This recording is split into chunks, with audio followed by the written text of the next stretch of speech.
Marcia couldn't help but be entranced by his piercing gaze. She had these fleeting thoughts that he wasn't real, but quickly dismissed them as fanciful. What really frightened her was her reluctance to analyze her own feelings. She had never been afraid to delve into her own psyche before, but now she was discovering new depths of emotion that she had never explored. There were physical sensations that she couldn't explain. When had her heart ever raced like this before? She sat staring out into the night for what felt like hours. The darkness outside seemed to reflect the changes happening inside her. She used to think of herself as a simple, transparent being, but now she felt like a complicated creature, barely holding back her emotions. She said her prayers that night like she used to do when she was younger. She added a new prayer for her brother who had enlisted in the army. It was strange that Arquette's face kept appearing in her mind. She hoped that he and her brother would meet on the battlefield and fight like tigers. But then a cold wind blew over her and she felt sickened. The source of this war was a hideous, monstrous thing that had taken her beloved brother away. Why couldn't women have a say in how these events played out? They were the ones suffering the most. If women had a say in the way the world was run, there wouldn't be any wars. Eventually, as tiredness crept in, she started to feel less emotional and drifted off to sleep. Chapter 6. As the morning sun streamed through her window, the sweet songs of birds awakened Marcia. The golden wheat fields outside called out to her with the beauty of the world and the joy of youth. She couldn't help but feel uplifted at dawn and whispered to herself, I hear, from 1,000 slopes far and wide. At breakfast, when the chance arrived, Marcia calmly announced to her father, On second thought, I will go to the Bend, thank you. This surprised her father, who put down his knife and fork and looked at her with wide eyes. Her mother, on the other hand, appeared more anxious than surprised and pleaded with her not to go. Rose begged to come along, while Kathleen, with her wise and penetrating eyes, suggested that Marcia had a new beau up there. Marcia flushed scarlet, angry with herself for blushing at her little sister's playful words. "Kitty, you forget your manners," she chided. Rose joined in, calling Kathleen fresh and an awful child. Kathleen defended herself, insisting that if it wasn't true, then why did Marcia blush? Their mother intervened, telling the children to be quiet. Marcia was relieved to finish breakfast and escape outside. She could handle her little sister's teasing, but her father's keen eyes made her feel confused. Marcia felt there was no reason to feel embarrassed, but she couldn't bring herself to tell her father that she had woken up with a burning desire to ride out to Bend country and figure out her true feelings. She didn't want to admit that she was in high spirits because of a long and grueling ride into a barren desert region. Last night's solemn and contemplative mood had vanished with her sleep. Marcia always found that she could solve problems while she slept. On this beautiful summer day, with the sun shining bright and promising a hot and glorious day, Marcia wanted to run wild and free, wade through the alfalfa, and watch the shadows dance over the wheat. She had always loved the golden fields, but they had never meant to her what they meant now. Maybe it was because everyone was saying that the outcome of the Great War and the world's salvation, happiness, and hope depended on the millions of acres of golden grain. Bread was the staple of life. Marcia felt like she was changing and growing. If something happened to her brother Jim, she would inherit thousands of acres of wheat. Her heart ached at the thought, and she had to push it away. She needed to learn the scope of this issue. Women in the country would be called upon to help and do their part. She ran down through the grove and across the bridge and came across Johnson, her father's driver. He had the car out. "Good morning," he said, smiling and tipping his cap. Marcia said hello and asked if her father needed to go anywhere. "No, I'm taking telegrams to Huntington." "Telegrams? Why not use the phone?" she asked. Yesterday there was an incident where wire was cut. Marcia's father suspected that it was the work of the IWW men. Johnson, a young man who appeared to be intelligent and well-bred, was present, and Marcia expressed her disapproval of the situation. However, Johnson seemed to have sympathy for the IWW men, which Marcia found offensive. When Johnson asked Marcia to join him for a ride, she declined and walked away. Shortly after, she was greeted by Jake, one of her father's most trusted men. Jake informed her that her father was with Adams, and Marcia laughed, saying she wouldn't want to be in Adams's position. After discussing Marcia's dress and her preference for an aeroplane, Jake changed the subject and mentioned that he was glad Marcia wasn't riding in the car much these days. He had overheard Johnson asking her to go with him and didn't trust him. Marcia trusted Jake and appreciated his concern for her well-being. "I don't trust him," Jake said, leaning in close to Marcia. "Your dad told me to keep an eye on him. He's mixed up with the IWW, but that's not even the worst of it." "What do you mean?" Marcia asked, a hint of worry in her voice. "He's got a bad reputation, that Johnson. I know men better than your dad does, and I reckon he'd do anything." "Why is Father keeping him around, then?" "Smith wants to find out more about the IWW, and he's willing to take risks to do it." As Marcia made her way through the ranch, she received warm greetings from the stable workers. Marcia had proven herself to be just as capable of running the ranch as her father, and sometimes even had to smooth over difficulties with the horses. She made a point to pet every horse, much to Jake's concern. "Some of those horses are dangerous," he warned. "They're only dangerous when cowboys mistreat them," Marcia replied with a laugh. Jake's thoughts turned to the war. "Them Germans bother me," he said. "But you're not old enough for the draft, are you?" "How old do you think I am?" Jake asked. "Sometimes I think you're only 14, Marcia teased. "I'm over age, but I'll bet I can shoot and eat as much as any young feller." "I bet you can too, Jake. But I hope you won't go to war. We couldn't run this ranch without you." "I know you couldn't. I'll stick around until you're married, Miss Marcia," Jake drawled. Marcia blushed. "We'll have many harvests and rides together then," she said. "I don't know about that," Jake said, but Marcia ran away before he could say more. "Why do people think I should marry Jake?" Marcia asked herself, placing her hands on her cheeks.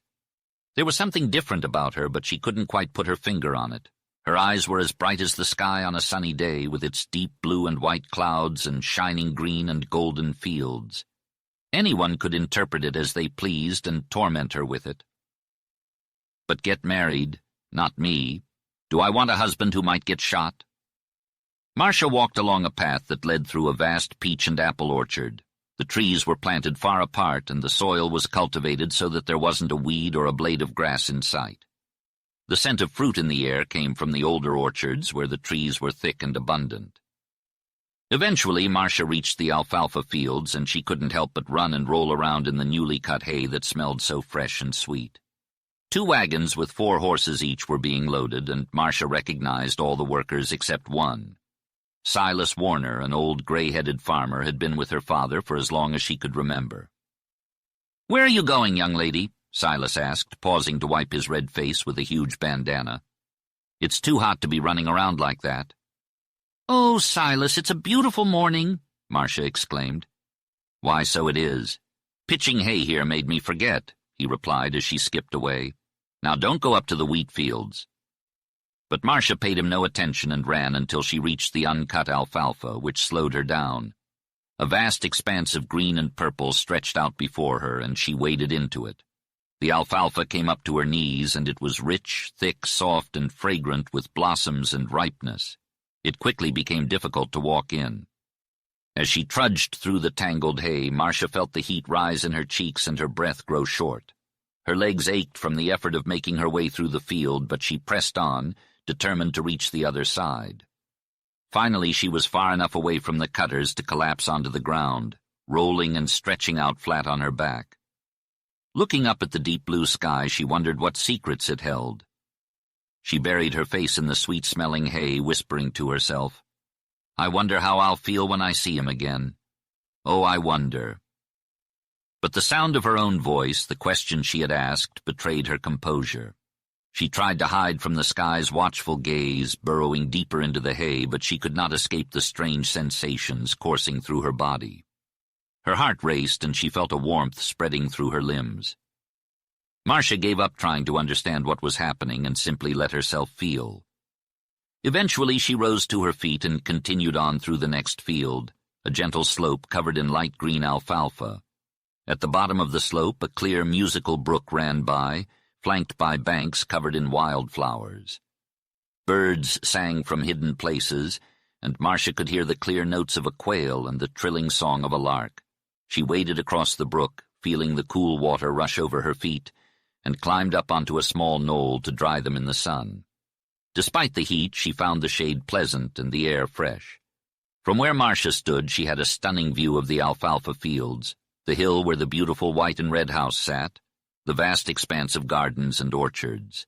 Behind her, the grazing and grain fields stretched out for miles. The brook below her murmured softly, and the birds sang sweetly. The scent of fruit and hay filled the air, along with a dry and less sweet aroma. Marcia watched the workers in the alfalfa fields and the men and women tending to the vegetable gardens. The colorful and mixed gleam of peaches, apples, pears, and plums caught her eye. Despite the wet or dry conditions, she couldn't help but wander. As she walked, a gray, slate-colored field of oats caught her attention. She saw a long yellow slope of barley where the men were cutting, and beyond that, the golden fields of wheat. Marcia thought that once she reached the wheat fields, she wouldn't want to wander any further. 2 machines were cutting on the barley slope, one drawn by 8 horses and the other by 12. As she crossed the oat field, Marcia noticed a group of unfamiliar men lounging in the scant shade of a line of low trees that separated the fields. Among them was Adams, the foreman, who spotted her at the same moment. He had been sitting down, talking to the men, but immediately rose to greet Marcia. "Is your father with you?" he asked. "No, he's too slow for me," replied Marcia. "Who are these men?" she inquired. "They're strangers looking for jobs," Adams responded. "IWW men?" Marcia asked in a lower voice. "Most likely," he replied. Adams appeared burdened with worry despite not being a young or robust man. "Your father said he would come right out," he added. "I hope he doesn't," Marcia said bluntly. "Pop's got a real knack for this kind of work," said Marcia. "I know what you mean, and it's just what we need here in the valley," replied the foreman with a nod. Pointing to the shiny, massive machine that trailed behind 12 horses, Marcia asked, "Is that the new harvester thresher Pop just bought?" "That's the McCormick, and it's a beauty," Adams confirmed. "With machines like that, we won't need the IWW." "I want to ride it," declared Marcia, running over to meet the harvester. She waved to the driver, Bill Jones, an old hand who had been with her father for years. Bill pulled back on the reins, and the horses came to a stop, bringing the clattering, whirring machine to a halt as well. "Howdy, miss. Looks like we've got ourselves a regular IWW holdup," joked Bill. "Even worse than that," Marcia replied with a smile as she climbed up on the platform where another man sat on a bag of barley. She didn't recognize him, but he looked rugged and honest, and he beamed back at her. "Watch your dress," he warned, pointing to the dusty wheels and braces that were dangerously close. "Can I drive, Bill?" Marcia asked eagerly. "Well, now, I wish I could let you," Bill replied dryly. "You sure can drive, miss, but driving isn't the only part of this job." "What can't I do? I bet you—" "I've never seen a girl who could throw anything straight. Have you?" the man interrupted. "Well, not really. I forgot how you drove the horses," Marcia admitted. "Go ahead, don't let me slow down the harvest." Bill called out to his 12 horses, and as they strained and pulled, their heads bobbing, the machine roared back to life. A cloud of dust and flying chaff enveloped Marcia as the high stalks of barley fell before the cutter and were carried by feeders into the machine. The straw was stripped of its grain and fell out the back, while the grain poured out from a tube on the side next to Marcia and into an open sack. It was a quick way to harvest. Marcia enjoyed the even, swaying rhythm of the plodding horses and the way Bill tossed a pebble from a sack on his seat to hit a horse that wasn't keeping in line or pulling its share. Bill was a sharpshooter, never hitting the wrong horse, which would have happened if he used a whip. The grain trickled out so slowly that Marcia wondered how a bag could ever be filled. But she soon realized that even a small stream, if steady, could quickly accumulate bulk. It was proof of the value of small things, even atoms. It was no wonder that Bill and his helper were as dirty as furnace stokers. Marcia began to cough from the fine dust and feel her eyes sting and see it settle on her hands and clothes. She now appreciated the nature of a 10-hour workday for laborers cutting 18 acres of barley. How would they ever manage to cut 2,000 acres of wheat? No wonder they needed many men. Marcia sympathized with the operators of the harvester thresher, but she didn't like the dirt. However, if she were a man, she would have found the labor, tough as it was, appealing. Harvesting the grain was a beautiful thing, whether by the old slow method of threshing or with one of these modern labor-saving machines.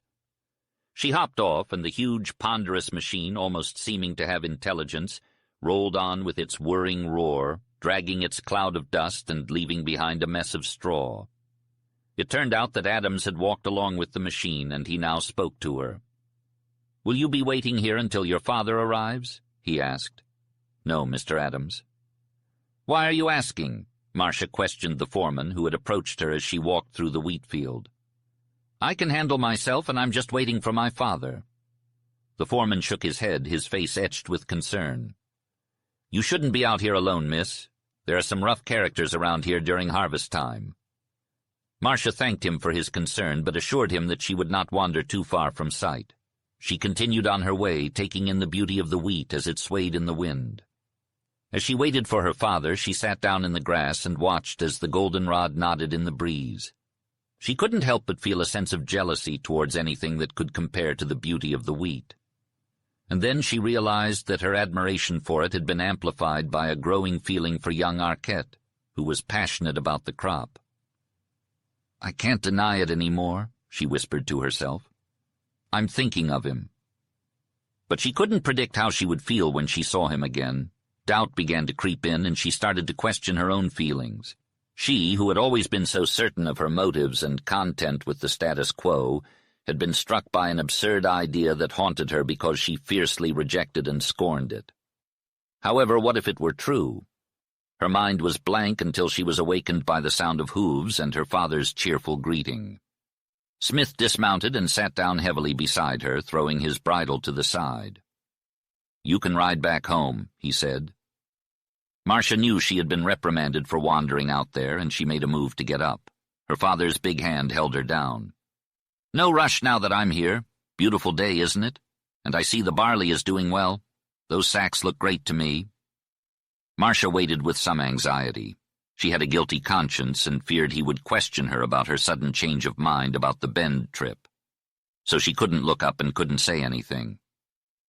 "Jake says Johnson has been trying to get close to you. Any truth to what he says?" her father asked bluntly. "Well, hardly. Oh, I've noticed that Johnson is rather forward, as Rose puts it," replied Marcia, feeling somewhat relieved by this unexpected question. "Yes, he's been making eyes at Rose. She told me," said Smith. "Fire him," said Marcia firmly. "So I should. But let me tell you, Marcia, I've been hoping to catch Johnson red-handed." "What else do you want?" she asked. "I mean about his connection to the IWW. Listen. Here's the thing. Johnson has been tracked and caught in secret talks with powerful men in this country. Men with foreign blood and maybe foreign sympathies. We are at the beginning of a very dark and dangerous time in the United States. No one can predict how dire it will be. Well, you know my position in the Golden Valley. I'm a leader. I think the IWW has made me a marked man. I'm carrying 2 guns right now. Jake and I are always armed nowadays," Smith began, causing Marcia to shudder. "Don't tell your mother," he continued, "but I trust you. Johnson and Stone, 2 of the men at Arquette's house, are using gold. They must have barrels of it. If I could find out where that gold comes from, they probably don't even know. But I might find out if there are men here in our own country plotting with the IWW." "Plotting? For what?" asked Marcia, her voice trembling. "To destroy my wheat, to drive off or bribe the harvest hands, to cripple the crop yield in the Northwest, to draw the militia here, to harass and weaken and slow down our government in its preparation against Germany," Smith explained. "That's terrible," exclaimed Marcia. "I have a hunch there's a whisper of a plot to put me out of the way," Smith said darkly. "Oh, good heavens, you don't mean it," cried Marcia. "Sure I do, but that's no way for Smith's daughter to take it. Our women have to fight, too. We all have to meet these German hired devils with their own weapons. Now, lass, you know you'll get these wheatlands of mine some day. It's in my will." "That's because you, like your dad, always loved the wheat. You'd fight, wouldn't you, to save your grain for our soldiers, bread for your own brother Jim and for your own land?" "Fight? Would I?" Marcia burst out passionately. "Good. Now you're talking," Smith exclaimed. "I'll find out about this Johnson if you'll let me," declared Marcia, inspired. "How? What do you mean, girl?" Smith asked. "I'll encourage him. I'll make him think I'm a wishy-washy, moonstruck girl smitten with him. All's fair in war." Smith muttered to himself. If he means harm to my father, I'll make him regret it. He grabbed at the goldenrod, his frustration palpable. But if you could help me, you could flirt with Johnson and find out everything he knows, he said to his daughter Marcia. Marcia was taken aback at the suggestion, but replied, Yes, I would. She wanted to hide her face in her hands. She felt a wave of disgust at this new side of herself. Smith interrupted her thoughts. Wait a minute before you say too much, Marcia. You're my beloved daughter, and I would do anything to protect you. But we're in the middle of a terrible war. People out here don't fully understand the gravity of the situation, but you must. When I said goodbye to Jim, my son, I thought I would never see him again. I gave him up to fight for our country and ensure a better future for your children, Rose's children, and Kathleen's children. We have to work together to win this war. Marcia listened as her father spoke passionately about the danger their country faced. He urged her to see the gravity of the situation and the need for everyone to fight together. He spoke of the possibility of their daughters being treated like the poor Belgian girls if the Germans won the war. Smith paused, his voice husky, and swallowed hard. Marcia felt drawn to him, and the world around her seemed to disappear. I'm going to do my best, Smith continued. I may make mistakes, but I'll keep fighting for our country. Marcia nodded, understanding the gravity of the situation. She knew that they all had to work together to ensure a better future for their country and their families. I'm going to play the game as it's dealt out to me. I feel like I'm in the dark, but that's just the way it is. It's not about having all the answers, it's about having the right spirit. I'm going to save most of the wheat on my ranches because I can see ahead and I know there's going to be trouble. I wish I knew who sent that spy Johnson to watch me. I'm pretty sure he's working for a gang that's after me. I can't prove it yet, but I can feel it. There might not be anything useful that comes out of him, but I'm not giving up without a fight. I'll play their game and take my chances. If you want to help me, you could try to get information out of Johnson. The worst part is, could you really do it? Could a girl as good and honest as you ever betray a man, even a scoundrel like Johnson? Maybe you could, if you had a good reason. Women are amazing. If you can fool him, make him think he's winning, flatter him until he's full of himself, promise to elope with him, be nosy, jealous, make him tell you where he's going, who he's meeting, show you his letters, all without letting him touch you, then I'll approve. I'll respect you more for it. The question is, can you do it? Yes, Marcia whispered. Good, Smith exclaimed, relieved. He wiped his face and stood up, feeling the weight of his guns in his pockets. He looked out at the wheat fields. That wheat will be ready in a week. It looks great. Marcia, you head back home now. Don't let Jake get too curious. And I'll go give these IWWs a taste of Smith. He turned away without looking at her and paused to pick a stem of goldenrod. You're just like your mother, lass, he slurred. She helped me through my struggles here. You're brave and strong. Marcia wanted to respond, to show her gratitude, but she couldn't find the words. We're partners now. No secrets between us, he continued, his tone changing. And I want you to know that Johnson and Stone won't be leaving this place alive. Chapter 7. 3 days after, Marcia went with her father on a ride to the Bend country. She sat in the back seat of the car with Jake, which pleased the cowboy immensely, but the driver, Johnson, was not happy about it and concealed his displeasure. They had planned to leave at sunrise, and Johnson had expected Marcia to sit next to him for the entire long ride. But it was her father who took the front seat, and behind Johnson's back he winked at Marcia slyly, as if congratulating her on the success of their plan. Marcia, as soon as she could, gave Johnson a warning look that was very sincere. Jake had sharp eyes, and they couldn't tell what he might do. The morning was cool, fresh, and sweet, with a red sun that signaled a hot day. The big car hummed like a bee and seemed to cover the miles magically. Marcia sat with her face uncovered, enjoying the breeze and the endless colorful scenery flashing by, listening to Jake's amusing comments and trying to push away thoughts of what awaited her at the end of the day. Once they crossed the Copper River, they started the gradual ascent, and the temperature began to rise and the dust started to fly. Marcia drew her veils close and leaned back comfortably, resigned to wait and endure. According to the crow's flight, Smith's ranch was around 100 miles away from Palmer, but due to the winding roads, the actual distance turned out to be much longer.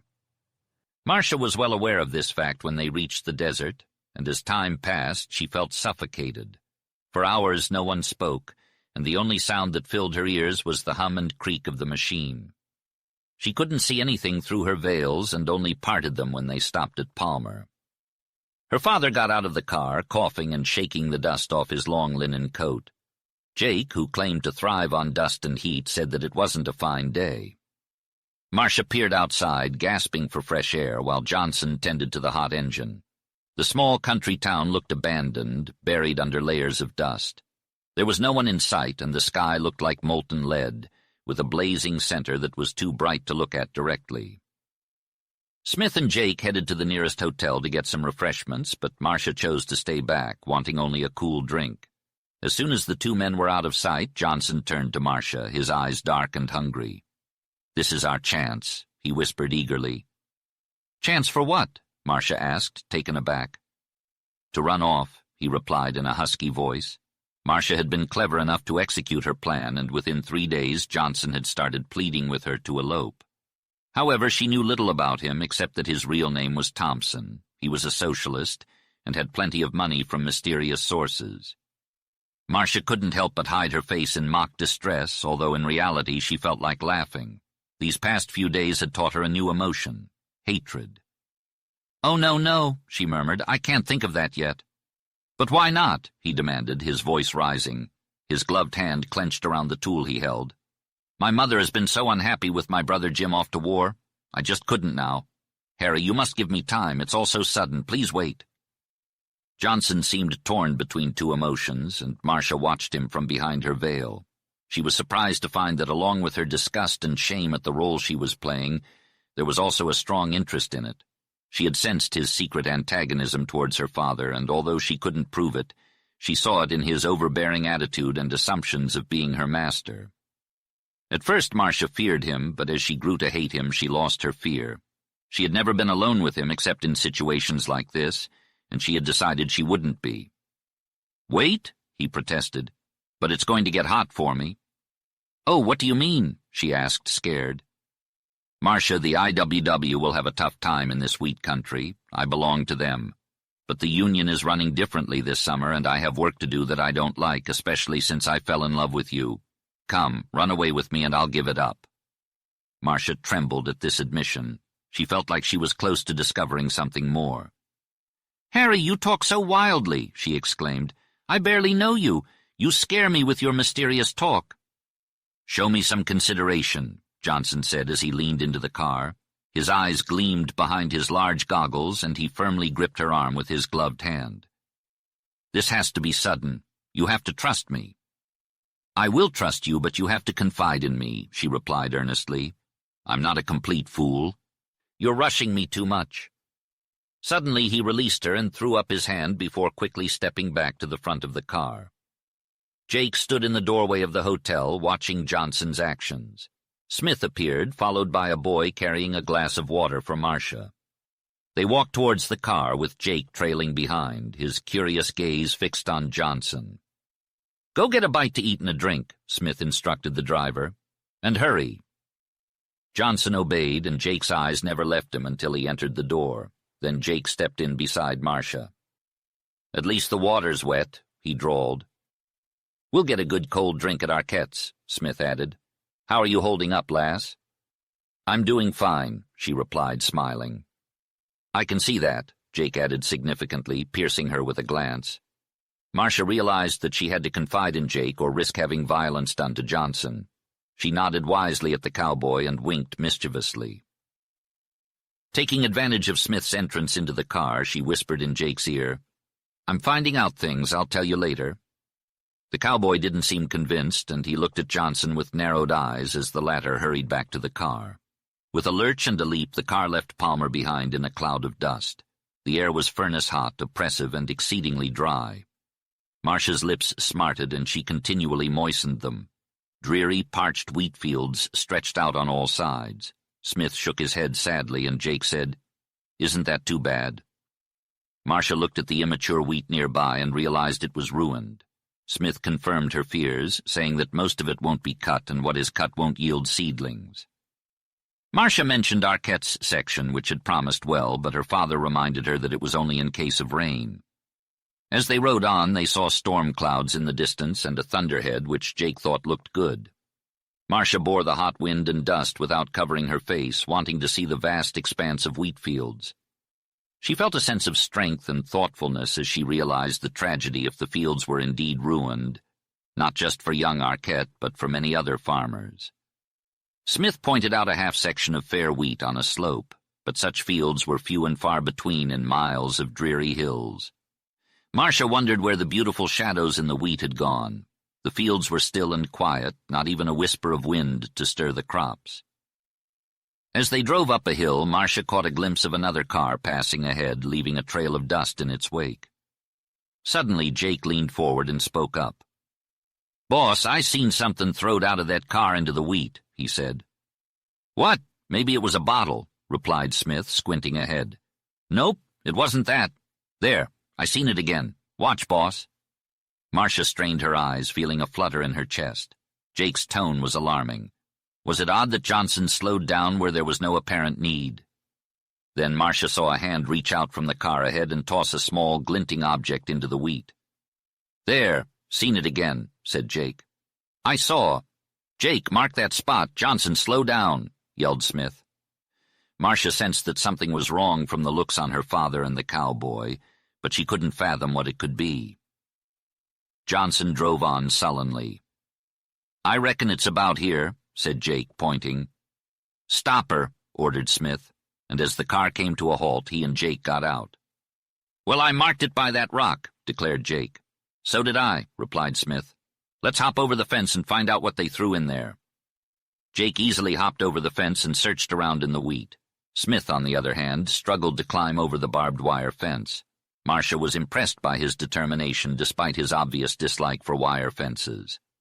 Eventually he made it over and divided his attention between searching in the wheat and keeping an eye on the other car, which was quickly disappearing in the distance. Marcia watched as Jake picked up something and examined it. "I'll be darned," he muttered. Then he walked over to Smith. "What is that?" asked Jake, pointing to a small gray cake that Smith was holding. "I don't know, but it doesn't look good," replied Smith. "Let's go after that car ahead." As Smith got back into the car, he looked serious and ordered Johnson to catch up with the other car. Johnson attempted to start the car, but it wouldn't start. "What do you make of this, Marcia?" asked Smith, showing her the gray substance. "I have no idea," replied Marcia. Smith grew angry and ordered Johnson to hurry up. Johnson tried to start the car again, but it shook violently and made loud noises before finally stopping altogether. "You stripped the gears!" shouted Smith, his face turning red. "No, something's wrong," replied Johnson. He got out of the car to examine the engine. Marcia thought Johnson had deliberately caused the car to malfunction to let the other car escape. She watched as the other car turned off the road and disappeared. After a few minutes, Johnson managed to start the car again, and they continued driving. They soon arrived at the Arquette farm, where the wheat looked parched. "Well, there goes my money," said Smith, disappointed. Marcia closed her eyes and reflected on herself and her feelings. She appeared calm as the car slowed down, relieved that the first part of the journey was almost over. Her motive for coming was no longer as pressing as before. When the car slowed down again, she heard her father say, "Drive in by the house." As she opened her eyes, she saw the gate, the neat little orchard with its sparse shade, and the old weathered gray house that she knew so well. The large porch looked inviting, with its shade, old rocking chair, and bench with blue cushions. The door was open, but there was no one in sight. "Johnson, honk the horn and then look for someone," said Smith. "Come on, Marcia, you must be exhausted." "Oh, no, just half dust and half fire," replied Marcia, laughing as she stepped out. It was such a relief to shed her coat, veils, and bonnet and sit on the cool, shady porch where a gentle breeze blew. Just then she heard a distant rumbling. Thunder. It sent a shiver down her spine. Jake brought her a cold, refreshing drink, and she sent him back for another. She soaked her handkerchief in water and wiped her hot face. After such a long, hot ride, it was incredibly comfortable there. "Miss Marcia, I saw Johnson flirting with you," said the cowboy, "and by gosh, I couldn't believe my eyes." "Not so loud. Jake, the young gentleman thinks I'm in love with him," replied Marcia. "Well, I'll put an end to his daydreaming," declared Jake coolly. "Jake, you will do no such thing." "Uh-huh. So you are in love with him?" Marcia had to explain to the loyal cowboy what the situation was. Jake was amazed and said, "I'm going to beat him up for that," as he picked up the tin cup and walked away. Footsteps and voices could be heard on the path, and Smith and young Arquette appeared. "Your father went to Wheatley," he said. "We're going to pay off $20,000 on the debt as soon as we harvest," announced Stan Arquette, his voice full of hope. "If it rains, we'll pay it all and have $30,000 left." "Good. I sure hope it rains. And that thunder sounds promising," responded Smith. "It's been sounding like that for several days, but no rain," said Arquette. Suddenly he noticed Marcia and seemed taken aback. He flushed slightly. "I didn't see you had brought your daughter," he said, greeting her somewhat bashfully. Marcia greeted him calmly, watching him steadily and waiting for the emotions she had imagined to arise. But they did not overwhelm her. His eagerness to pay off the debt had made her feel kindly towards him. She observed that he seemed somewhat thinner and older than she had pictured him. A shadow lay in his eyes, and his lips were sad. He wore overalls, dusty and ragged. His arms, bare to the elbow, were brown and muscular. His thin cotton shirt was wet with sweat, and it clung to his powerful shoulders. Smith surveyed him with a friendly glance. "What's your first name?" he asked bluntly. "Stan," came the reply. "Is that American?" Smith asked. "No, neither is Arquette, but Stan Arquette is an American," Stan replied. So I see, and I'm glad. And you've saved the big section of promising wheat?" Smith asked. "Yes, we've been lucky. It's the best and finest wheat my father has ever raised. If it rains, the yield will be 60 bushels to the acre," Stan said. 60? Whoo!" exclaimed Smith. Marcia smiled at the wheatman and said, "It surely will rain and likely storm today." "I am a prophet who never fails," declared Marcia confidently. Smith agreed with her statement, impressed by her ability to accurately predict the weather. Arquette remained silent, but his smile conveyed his admiration for Marcia's gift. Smith asked Marcia a question about the number of bushels in a section at 60 per acre, to which Marcia replied with ease. Arquette then informed them of the price his father had sold their wheat for, but Smith believed they could have gotten a higher price if they had waited for the government to set it. Marcia quickly did the mental arithmetic to calculate how much money they could have made, and Arquette's smile confirmed her answer. The sum was a staggering $86,400, which would have left them with $30,000 after all debts were paid. Marcia couldn't believe their potential fortune, but she remained hopeful that the rain would come today. She turned her cheek to the faint west wind and studied the clouds in the sky. Arquette shared a story about a girl who could feel things move when no one else could, and Marcia related to that sensitivity, especially when it came to wind and rain. She could feel rain in the air at that moment, which made Arquette grateful for her presence. Arquette then revealed that he was going away, which surprised Marcia. He showed them a paper that burned the fairness from his face and made his eyes shine with pride and intensity. "I was the first man drafted in this Bend country," announced Arquette, his voice carrying a sense of pride and duty. Marcia couldn't believe what she was hearing. "Drafted," she repeated, as if the word held some sort of terrible power. Her father tried to calm her down, but she persisted in her questioning. She had asked her brother Jim the same thing. Why did he have to go to war? What was the point? Jim had responded with a curse on the Germans he was going to kill. Arquette, on the other hand, seemed to be struggling with the same questions. "How many times have I asked myself that?" he said.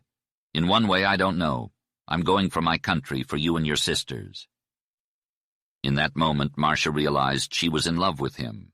It was a sudden and overwhelming feeling, but she didn't feel any confusion or shame about it. She didn't try to hide it from her father or Arquette himself. It was as if the realization had made her a woman. She looked at him steadily and felt a powerful connection between them. He seemed to struggle with the same feelings, his hand trembling and his breaths coming in quick gasps. She knew that he loved her too, even though there had been no beginning to their relationship. He had always been a part of her dreams. As Marcia looked out across the wheat fields, the shadows began to move in closer. The wind picked up, fanning her cheeks and bringing a sense of foreboding with it. Like her brother Jim, Arquette was going off to fight and possibly die. But Marcia knew that she would always love him, no matter what happened. The sky was darkening, and low rumbles of thunder echoed through the clouds. "Hey, Stan, what do you think?" Smith asked. Marcia turned to see her father holding out a small gray cake Jake had found in the wheat field. Young Arquette quickly snatched it, examining it closely and taking a bite. "Where did you find this?" he asked with excitement. Smith explained how they had come across it. "It's a preparation, mostly phosphorus," Arquette replied.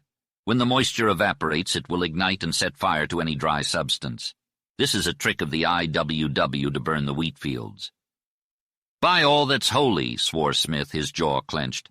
"Jake and I knew it meant trouble, but we didn't know what." "I've been expecting all kinds of tricks," said Arquette. "I have 4 men watching the section." "Good." That car turned off to the right a few miles back, but unfortunately the IWW can work at night, replied Smith. "We'll watch at night too," Arquette said. Marcia felt anger creeping in, overtaking the melancholy she had been feeling. It was a bitter change. "When the rain comes, won't it stop the ignition of that phosphorus?" she asked eagerly, knowing the rain was coming. "Only temporarily. It'll be just as dry tomorrow as it is now," Arquette replied. "Then the wheat's going to burn," declared Smith grimly. "If this trick has been pulled all over the country, you're going to have more than just a prairie fire. The job at hand is to save this one section that has a fortune tied up in it." "Mr. Smith, the task seems almost impossible given this phosphorus trick. What can we do? I have 4 men, and I can't hire any more because I can't trust strangers." "How can 4 or 5 men, including me, watch a square mile of wheat day and night?" Marcia asked. The situation seemed hopeless, and she felt sickened by it. The young farmer, Smith, was facing yet another obstacle. The long-awaited rainstorm was finally rolling in, promising to free him from debt and bring him a fortune. However, the foreigner threatened to ruin all his hard work. Smith had faced many hardships before, but this last crisis seemed to be taking a toll on him. His forehead was red and his blood vessels were swollen.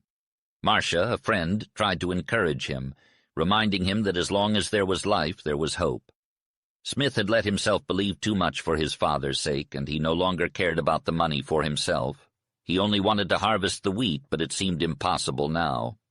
Smith was ready to give up, but Marcia wouldn't let him. She put a hand on his lips, telling him to be quiet as it started to rain. She assured him that her father would find a way to save the wheat. Smith was going to war, and he promised not to give up. He came up with a plan to trick the IWW gang, using a cake of phosphorus to warn the farmers that their wheat was going to burn. "Listen up," said Mr. Smith, addressing the group of farmers whose fields had been ruined by fire. "I have an offer for you. I'll pay you big money to help me save our section from any more damage. If we band together, we can put out any fire that starts. And I know some of your neighbors would jump at the chance to beat the IWW." He held his fist up in triumph as he finished. Marcia was touched to see Arquette respond to hope. His haggard face suddenly warmed and glowed. "I never thought of that," he burst out radiantly. "We can save the wheat. Mr. Smith, I can't thank you enough." "Don't try," replied the rancher. "I tell you it will rain," cried Marcia gaily. "Let's walk out there and watch the storm come across the hills. I love to see the shadows blow over the wheat." As they walked, Marcia noticed Johnson glaring at her. She had forgotten all about him. The sight of his jealous face added to her strange exhilaration. They faced west and looked out at the miles of billowy hills and the magnificent ordnance of the storm clouds. The deep, low mutterings of thunder seemed like grand and welcome music. Marcia stole a look at Arquette to see him bareheaded, face upturned, entranced. It was only a rainstorm coming.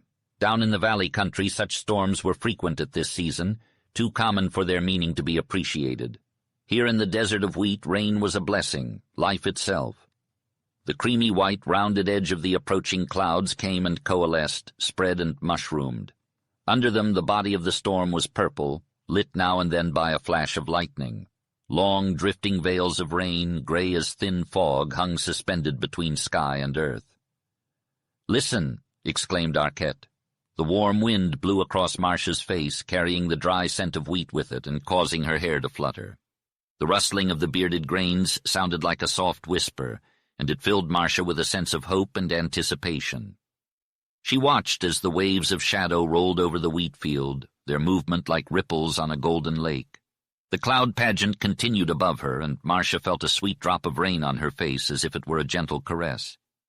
The rain came slowly, but it brought with it the promise of relief from the drought.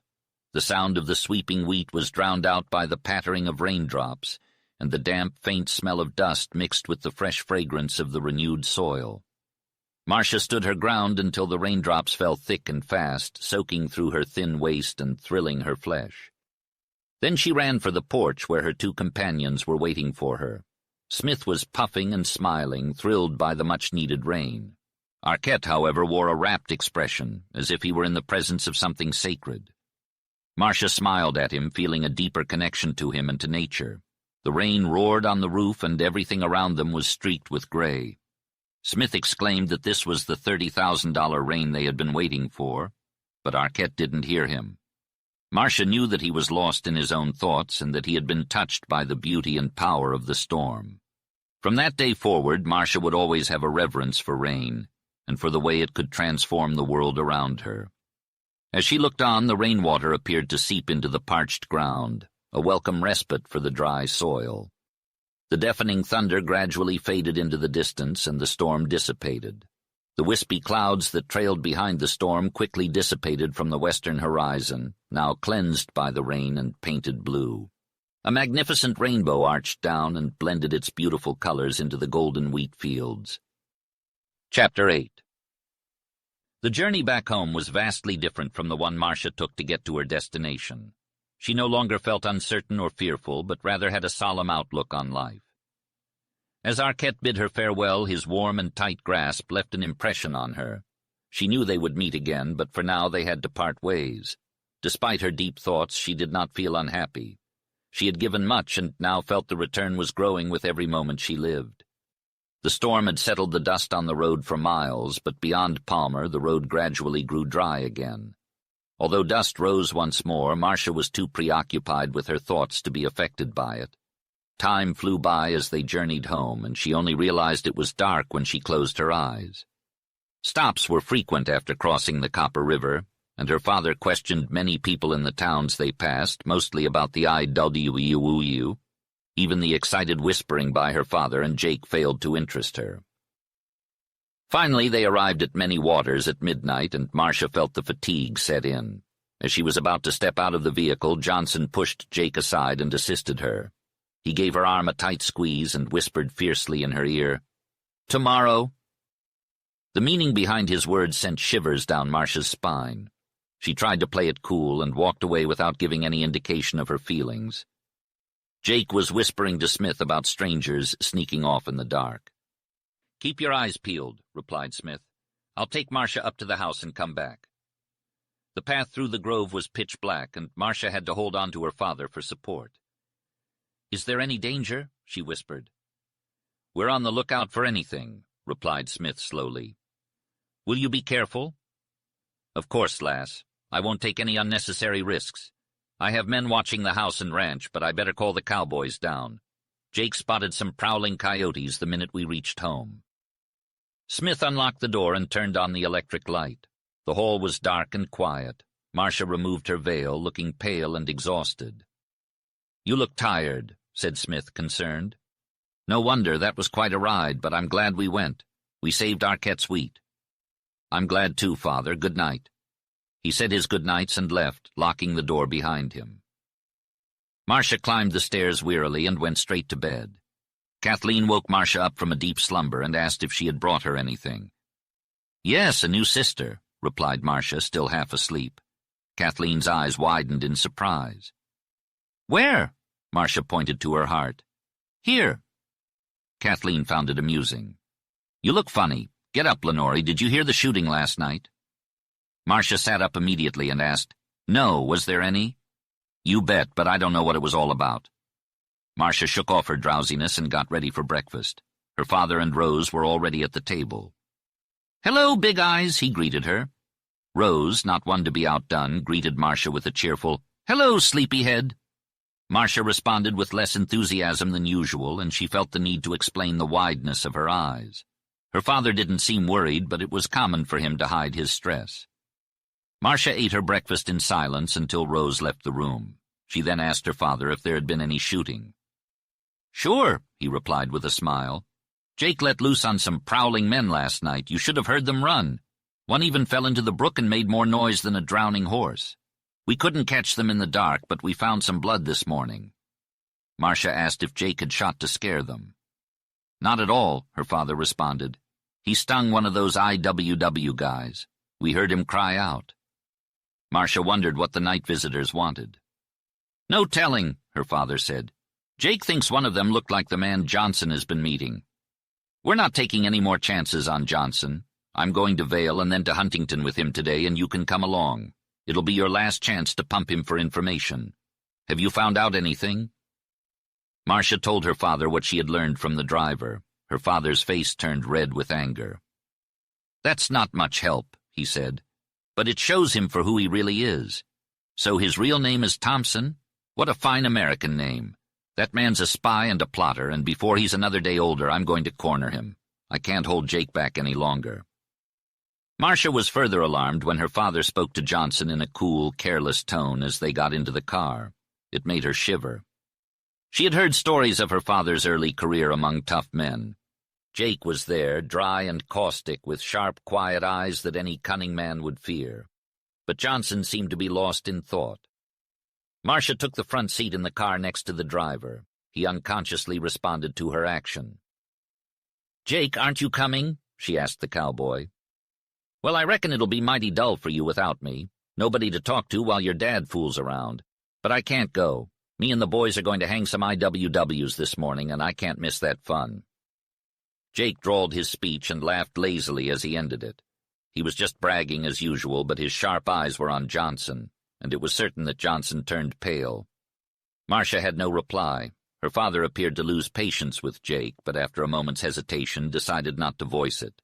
Johnson was not a good driver under any circumstances, and this morning it was clear he did not have his mind on his business. There were bumps in the orchard road where the irrigation ditches crossed. "Say, you ought to be driving a hay wagon," Smith called out sarcastically. At Vale, he ordered the car to stop at the post office, and, telling Marcia he might be delayed for a few minutes, he went in. Johnson followed and soon returned with a package of letters. Upon taking his seat in the car, he sorted through the letters, one of which, a large, thick envelope, clearly gave him excited satisfaction. He pocketed them and turned to Marcia. "Ah, I see you get letters from a woman," she said, pretending a sweet jealousy. "Of course, I'm not married yet," he replied. "Marcia, last night—" "You will never marry me while you write to other women. Let me see that letter. Let me read them all." "No, Marcia, not here, and don't speak so loud." Marcia's heart raced as Johnson spoke in hushed tones. "Your father will be coming any minute. He suspects me," he confessed. "And that cowboy knows things. I can't go back to the ranch." "Oh, you must come," Marcia pleaded. "No, if you love me, you've got to run off with me today," Johnson replied urgently. "But why the hurry?" Marcia asked, confused. "It's getting hot for me," Johnson explained. "I've been put here close to Smith to find out things and to carry out orders. Lately, I've neglected my job because I fell in love with you. He's your father. If I go on with plans and harm comes to him, I'll never get you. Is that clear?" "It certainly is," Marcia replied, feeling a tightness in her throat. "I'm no member of the IWW," Johnson continued. "Whatever that organization might have been last year, it's gone wild this year. There are interests that have used the IWW. I'm only an agent, and I'm not high up either. I see what the government will do to the IWW if the Northwest leaves any of it. But just now there are plots against a few big men like your father. He's to be ruined, his crops and ranches destroyed, and he's to be killed." Marcia realized she could no longer play the part she had assumed. But Johnson was so stirred by his own emotions, so carried along in a current, that he did not see the difference in her. "Listen, I tell you it's getting hot for me," he whispered. "Then tell me," Marcia urged. "If I do confide in you, then will you come with me?" Johnson asked breathlessly. "I'll not promise. Maybe what you have to tell will prove to you that you don't care for me," Marcia replied. "It'll prove I do," Johnson replied passionately. "What do you mean by that? Why don't you explain to me?" Marcia asked. "As long as you are so strange, so mysterious, how can I trust you? You ask me to run off with you, yet you don't put confidence in me," Johnson said, growing pale and earnest. The reason he was targeted is because of his influence and notoriety. The IWW is being used as a tool to create chaos, as I mentioned before. Agitators are bribing and coercing these individuals to create unrest in the Northwest, Johnson explained. Germany, Marcia whispered. I can't confirm nor deny that, but there are people everywhere working in secret. There are even American citizens in the Northwest, some of whom reside in this valley, who have conspired to ruin your father, Johnson continued. Do you know who they are? Marcia inquired. I do not, Johnson replied. You're a supporter of Germany, aren't you? Marcia asked. My family is German, but I was born in the U.S. If it suits me, I will support America. If you come with me, I'll abandon this dirty job and advise Stone to target someone else instead of your father, Johnson offered. So it's Stone, Marcia exclaimed. Johnson bit his lip and looked at Marcia for the first time without considering himself. Surprise reflected in his eyes. Yes, Stone. You saw him speaking to me up in the bend the first time your father went to see Arquette's wheat. Stone is using the IWW against itself. He intends to withdraw from this deal with a lot of money. Now, if you stick with me, I'll save your father, Johnson promised. Marcia could no longer control herself. This man was not even significant in his wickedness. Marcia sensed that his subsequent words were not genuine. Mr. Thompson, you are a loathsome coward, she announced with a trembling voice. I allowed you to believe, I can't even say it. God, you tricked me, he exclaimed, his jaw dropping in complete shock. You were despicably gullible. You'd better jump out of this car and run. My father will shoot you, Marcia threatened. You deceitful woman, he shouted, his anger overpowering his surprise. Smith's towering figure appeared behind Johnson. Marcia was startled when she saw her father's eyes fixed on her, realizing that he had recognized the events that had just occurred. Hey, Mr. Thompson, the postmaster said you receive letters here under different names, Smith said bluntly. Yes, I get them for a friend, the driver stammered, his face turning white. You lying German pup. I'll check those letters. Smith's big hand shot out and grabbed Johnson, rendering him powerless. With his other hand, he searched Johnson's coat pockets and pulled out a packet of letters. Smith then released him and stepped back. Get out of that car, he thundered.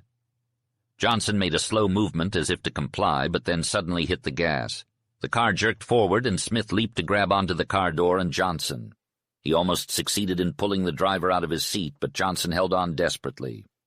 The car gained momentum, dragging Smith, who couldn't get his feet up on the running board, and fell.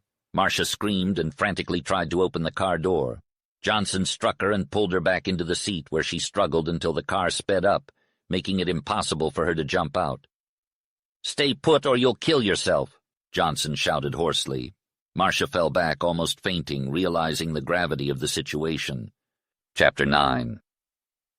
Stan Arquette had accepted the harsh reality that he may never lay eyes on Marcia Smith again. It was a crushing blow that left him feeling numb inside, but there was a glimmer of hope that her unexpected visit could be a godsend, just like the rain that had saved the crops. The wheat swayed and rustled with a newfound vigor while a stunning rainbow arched overhead, promising better days to come. Despite all this beauty, Arquette couldn't find happiness in the moment. He couldn't shake the feeling that Smith was an enigma, a puzzle he couldn't solve. She had meant something profound, but he couldn't quite grasp what it was. She placed a gentle hand over his mouth, silencing the bitter words that threatened to spill out. In response, he dared to kiss her soft fingers. The thrill of the moment, the sweetness of her touch, and the inexplicable response of her pulse stayed with him long after she left. He watched her car disappear from sight, knowing there were countless tasks to complete before nightfall. As he turned to walk away, he noticed another car approaching, this one from the opposite direction of Smith's. Memories of the IWW's trick of throwing phosphorus cakes into the wheat flooded his mind, making him suspicious of the car. It slowed down in front of his homestead, caked in layers of dust. A man wearing a long linen coat stepped out, introducing himself as Mr. Hall, a representative of the government and the Conservation Commission. Stan was surprised and honored to be recommended as a progressive young wheat grower in the Bend, particularly as an American in a foreign-dominated country. Mr. Hall's penetrating yet kindly scrutiny made Stan wonder about the purpose of his visit. Despite his offer to sit inside, Mr. Hall preferred to sit on the porch, offering Stan a cigar, which he politely declined. This was no ordinary visitor. "Hey, have you been drafted?" Mr. Hall asked abruptly. "Yes, sir. I was the first one called," Stan replied with a hint of pride in his voice. "Do you want to be exempted?" Mr. Hall asked quickly. The question shocked Arquette, and then it stung. "No," he said firmly. "I understand your father supports Germany," Mr. Hall said. "Well, sir, that's true, unfortunately," Stan admitted with a tinge of shame. "Do you want to fight?" Mr. Hall asked. "I hate the idea of war, but I guess I want to fight. Maybe it's because I'm angry about these IWW tricks," Stan replied. "Arquette, the IWW is just one aspect of the war that we have to deal with," Mr. Hall said. He paused for a moment to thoughtfully puff on his cigar. "Young man, I like your attitude, and I'll let you in on a little secret. My name isn't Hall. Forget that name. For you, it's Uncle Sam." With that, Mr. Hall's manner became intimate and flattering, and he began to talk fluently about the importance of his visit. The government was preparing for a long and possibly devastating war. The country's food supply had to be conserved, and wheat was one of the most crucial commodities in the world. America's wheat was particularly valuable, and only the government knew just how precious it was. If the war ended quickly, a wheat famine would follow. If it dragged on, the famine would come before the war ended. The outcome of the war itself depended on wheat. The government expected German interests to launch a nationwide propaganda campaign carried out secretly and boldly to alienate labor organizations, bribe or threaten harvesters, ruin crops, and obstruct the raising, harvesting, transporting, and storing of wheat. It would take an army to protect the nation's grain.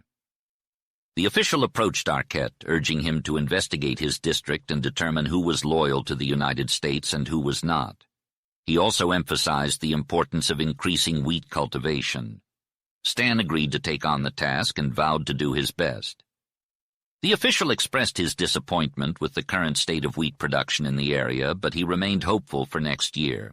He complimented Stan on his impressive wheat field, which he had heard about prior to his arrival. However, the official then delivered some distressing news. He had learned that Stan's father had sold his wheat for $80,000 in cash to a mill operator in Spokane. Furthermore, he had been reported to be suspiciously interested in the IWW men in Wheatley.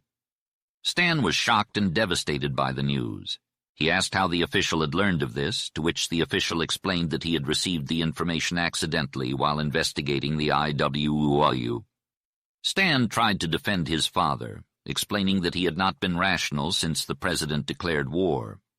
However, the official warned him that there were many irrational men in the country, and he advised Stan to bring his father home immediately. Stan was confused and frustrated as he had not yet harvested or transported his wheat. He also learned that the IWW was planning to use cakes of phosphorus to burn the wheat. He showed the curious official the cake of phosphorus and explained its significance, determined to do whatever he could to protect his crops. "Crafty devils! Only a German could have come up with that," exclaimed Stan. "German science at its finest. I wonder what my father will say about this phosphorus trick. I can't wait to see. He's always been so proud of his wheat. It's won awards at 3 World's Fairs. Maybe seeing it burn will finally make him realize he's American." I doubt it. Death is the only thing that can change the state of a true German physically, morally, and spiritually. Come on, let's ride back to Glencoe. I'll drop you off there and you can hire a car to get to Wheatley before dark. Stan went inside and quickly changed clothes, deep in thought. He told the housekeeper to inform Jerry that he had to leave and would be back the next day. He put money and a revolver in his pocket, but then hesitated. He realized he wasn't a good shot with a revolver, but was an excellent marksman with a rifle. So he went back for his small, high-powered repeating rifle that he could easily take apart and hide under his coat. When he returned to the porch, the official raised an eyebrow at the sight of the weapon and said with a hint of surprise, "It seems like you mean business." "I do. Something told me to bring this," replied Stan as he disassembled the rifle. "I've already had a confrontation with an IWW, and I know how tough they can be. I don't want any of these foreigners near me, and if I see one trying to light our wheat on fire, I'll shoot his leg off." "I'm inclined to think that Uncle Sam wouldn't mind if you aimed a little higher," said the official with a grin. "Arquette, you're impressive. You're everything I've heard about you. Let's shake hands." Stan felt a surge of pride as he followed the official to the car and took a seat beside the driver. "Back to Glencoe," the official ordered. Conversation was out of the question, even if it had been appropriate. That driver was a master at his craft. He had no fear and knew his car like the back of his hand. Stan was no slouch behind the wheel, but he couldn't help but think that if he were as skilled as this guy, he would have opted for one of two amazing services for the Army, either an ambulance driver at the front or an airplane scout. On the way to Glencoe, they passed several squads of men, some idling and others marching. All of them bore the telltale signs of the IWW upon seeing them. Stan held onto his gun and wondered about himself. He had never been a coward, but he wasn't one to go looking for a fight either. This suave and distinguished government official, who had referred to himself as Uncle Sam gone abroad to find true hearts, had a powerful effect on Stan's temper. He could sense that something was brewing. He knew that he needed to remain calm and composed when the inevitable happened. When they arrived in Glencoe, which was reached in record time, the official said, "You'll hear from me. Goodbye and good luck." Stan hired a young man he knew to drive him to Wheatley. The entire time, Stan couldn't stop thinking about his father's strange behavior. The old man had left home before the rainstorm, but how did he know that he could guarantee so many bushels of wheat at the selling price indicated? Stan had a feeling that his father had acted on one of his bizarre weather predictions. He must have been absolutely certain of rain to save the wheat. By the time Stan reached Wheatley, darkness had settled in. The town was fairly large, and there seemed to be a lot of men on the streets. Dim lights dotted the area. Stan walked by several groups of men who were conversing, but he didn't hear anything significant. As Stan walked through the town, he noticed that most of the stores were open and filled with men. However, he also observed that there seemed to be more gossip than actual business going on. The town was livelier than usual for a Bend town, but there was no talk of war that he could hear. Additionally, 2 out of every 3 men he overheard were not speaking English. Stan decided to investigate further and walked into the first hotel he saw. The office was empty, so he looked at the register and saw that no guests had checked in for several days. When he went outside, he saw a man leaning against a hitching rail and asked him what was going on in the town. The man looked at him suspiciously but replied, "Nothing unusual." Stan asked if harvesting had begun in the area, and the man told him that some barley had been cut, but no wheat yet. When Stan asked about the quality of the wheat, the man said it was a mix of good and bad.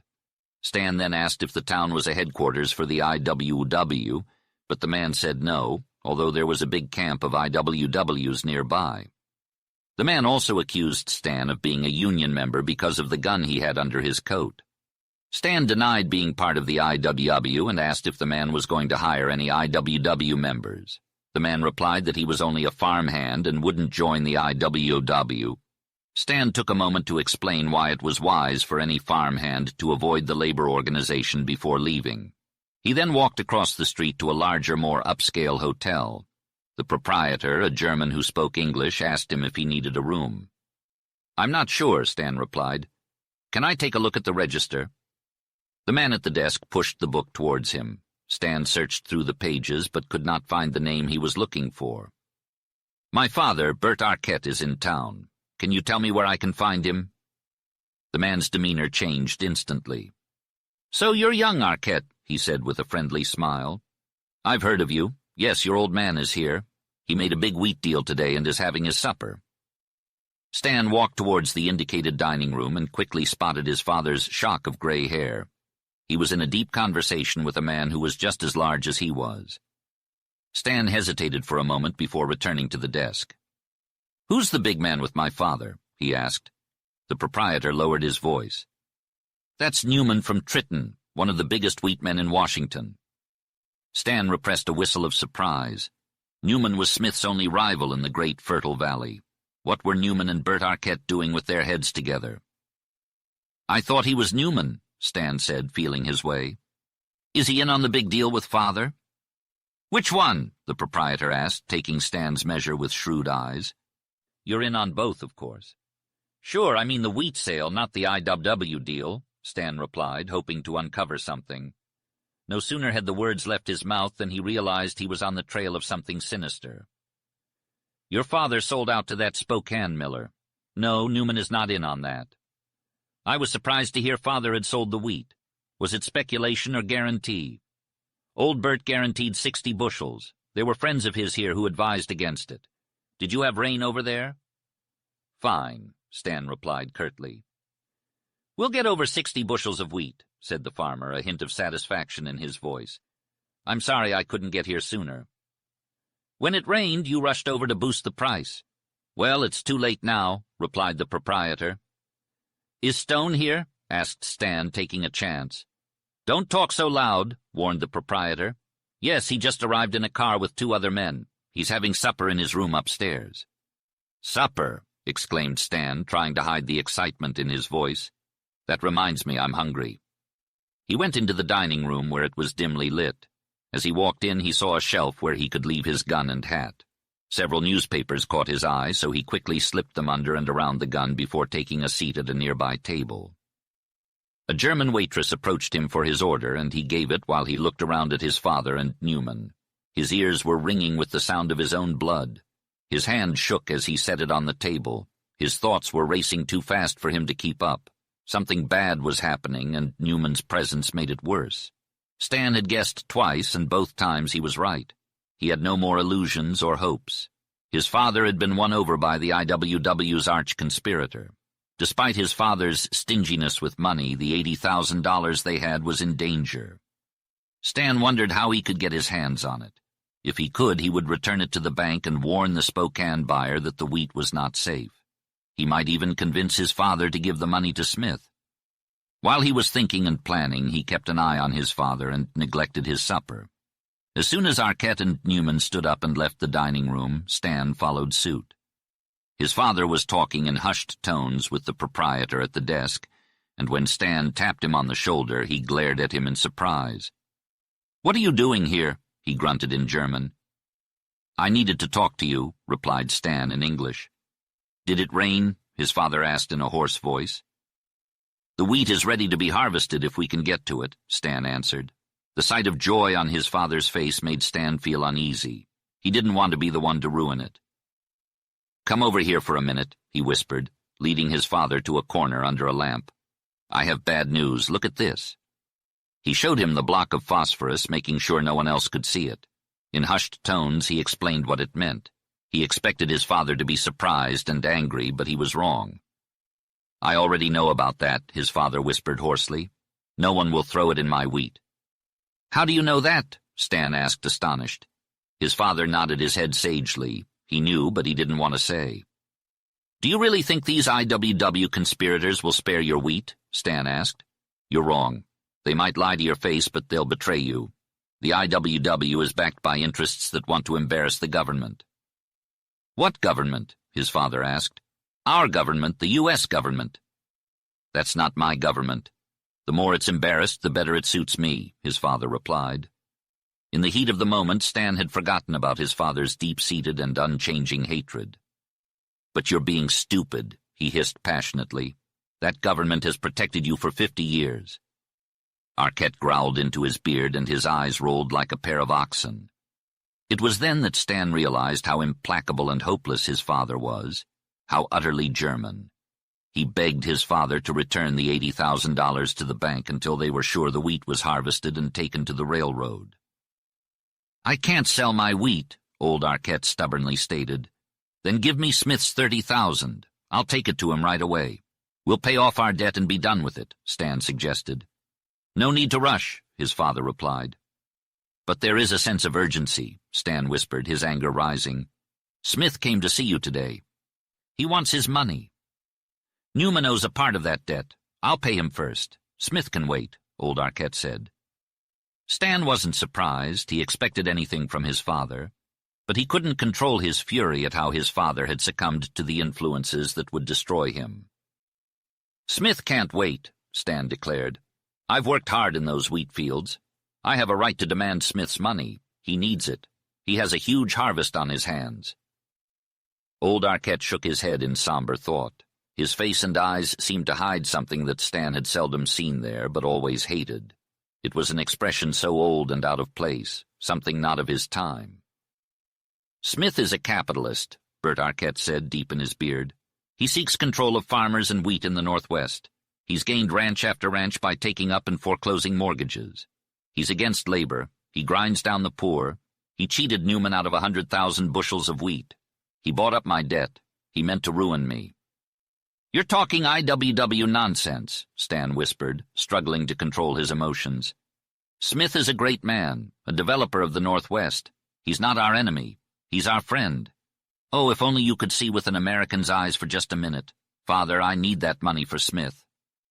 "Son, I run my own business," Arquette replied sullenly, a pale fire in his opaque eyes.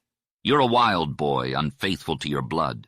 You've fallen for an American girl, and now Smith is asking for money." The old man's face turned hard and gloomy as he shook his head. "He thinks he'll get a harvest out of me," he said with finality. "I know what I know. I'll keep my money. We'll have other rules. I'll keep my money." Stan was taken aback by his father's words, staring at him in disbelief. "Go home and get ready for harvest," his father suddenly ordered, as if he had just realized Stan was still there. "All right, Father," Stan replied before turning and striding outdoors. Once he was out of the light, he turned back to watch without being seen. He watched as his father and the hotel proprietor engaged in an earnest conversation.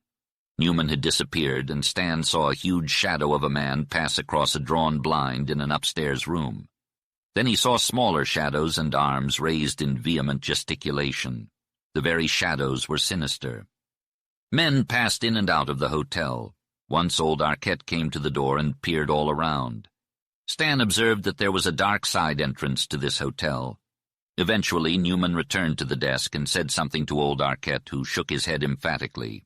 He then threw himself into a chair in a brooding posture that Stan knew well. He had seen it so often that he knew it had to do with money. His father was refusing demands of some kind. Newman again left the office, this time with the proprietor. They were absent for some time. During this period, Stan leaned against a tree hidden in the shadows, with keen eyes watching and a puzzled, anxious mind. He had made up his mind that if his father left the office with Newman on one of those mysterious disappearances, he would sneak into the hotel through the side entrance and make his way upstairs to eavesdrop on the room with the closed blinds. Newman soon returned with the hotel manager, and the two of them half-carried, half-dragged old Arquette out onto the street. They headed towards the railroad tracks, and Stan followed them from a safe distance on the other side of the street. They passed several lit stores and some dark houses before reaching the station. Stan heard a rumble in the distance, but they kept walking past the station, across the tracks, and turned right. Stan was silent and alert, keeping the dim shadows in his sight. They were moving towards some freight cars that were parked on a side track. The dark figures disappeared behind them, but one figure reappeared and walked back towards Stan. He crouched low, and the man passed by him, whispering to himself. After he was out of earshot, Stan crept forward until he reached the end of the cars. He thought he heard hushed voices, but he couldn't see the men he was following. They were waiting in the secluded shadows for the other men who were apparently necessary for their secret meeting. Stan had sensed this event and was determined to be present. He tried not to speculate and instead focused on the task of getting close to these men who had somehow involved his father in their shady dealings. Not long after he hid himself on the other side of the freight car, he heard soft footsteps and muffled voices. Dark shapes emerged from the darkness, passing him by. He could make out low, guttural voices speaking in German. 3 men had just left when Stan placed his rifle on the edge of the freight car and trailed them. He stopped at a dark area where he could hear low voices and saw a flicker of light. He noticed the light was obstructed by moving figures and a pile of railroad ties. As he crept closer, he saw his father's large frame and burly Newman on the other side. Stone, with his dark face, was speaking fervently in German. Stan could not comprehend the conversation, but he noticed Stone's intense and strained expression. He feared being discovered if he advanced closer. Stone continued speaking, emphasizing the need for money. Stan observed treachery in his working face. Newman whispered gruffly in Arquette's ear, and one of the silent men rubbed his hands together. Stan watched in horror as Stone spoke swiftly and low, outlining the destruction of wheat fields, storehouses, and freight trains, sealing Smith's fate and other wealthy men in the Northwest. "I'll give you the money," declared old Arquette, pulling out a thick bundle wrapped in newspaper from inside his coat. As he unwrapped it, Stan's eyes widened in shock. 2 bundles of bills, totaling $80,000, lay before him. His father was being deceived and robbed. A glimmer of hope flickered in Stan's heart, but as he caught sight of Stone's greedy expression and his hands eagerly reaching out, he knew he had to take action. Stan pulled his hat low over his eyes, drew his revolver, and charged forward. "Hands up!" he barked, firing his gun in the air. The crooks were stunned, giving Stan the chance to grab the money and bolt towards the darkness. He raced around the end of the freight car, risking a fall as he darted along the several cars to the first one where he retrieved his rifle. His father's roar and the yells of the other men filled the air. Stan chuckled grimly, knowing they wouldn't catch him in the dark. He stuffed the cash into his coat pockets as he ran. Finally, beyond the railroad station, he slowed down to catch his breath. His heart was pounding and sweat streamed down his face. "What do I do now?" he gasped. A freight train slowly approached. Stan waited, watching as the headlight drew closer. He had to get on that train and make his way to Triton to warn Smith of the assassination plot. As the train lumbered through the station, Stan jumped aboard, his heart racing with excitement. His mission was far from over, but he was determined to see it through to the end. Chapter 10. Stan hopped off the freight train as it pulled into Adrian's yards. He wasted no time and jumped onto another train headed south. His plan was to travel while it was dark, as no passenger trains ran at night. Stan wanted to put as much distance between himself and Wheatley as possible before daylight. He found an empty open boxcar with a thin covering of hay on the floor and settled in for the ride. The train began to gather speed, and the noise was deafening. Stan hesitated to get up and explore the pitch-black corners of the car. He sensed a presence other than his own and was suddenly startled by a black object that sidled up close to him. It was a man who reached out and felt Stan with a skinny hand. "Are you IWW?" the man whispered hoarsely in Stan's ear. "Yes," replied Stan. "Did you get on at Adrian?" the man asked. "Sure did," Stan answered with grim humor. "Then you're the fella?" the man said. "Sure," replied Stan. It was clear that he had embarked on an adventure. "When do we stop this train?" the man asked. "Not while we're on it, you can bet on that," Stan replied. Other dark forms emerged from the gloomy depths of the corner and drew close to Stan. He realized that he had fallen in with IWW men who had mistaken him for an expected messenger or leader. They begged him for tobacco, drink, and money, and he judged that his begging companions consisted of an American tramp, an Austrian, a Negro, and a German. Fine society to fall into. The weight of the $80,000 he was carrying became a tremendous burden. "How many men on this train?" Stan asked, thinking he could ask questions better than answer them. He was told there were about 25, all of whom expected money. Upon hearing the information, Stan instinctively placed his hand on the revolver tucked in his coat pocket. He navigated the treacherous waters of conversation with the group of IWW men, answering their questions and replying judiciously. One by one they retreated to their respective corners, leaving Stan by the door.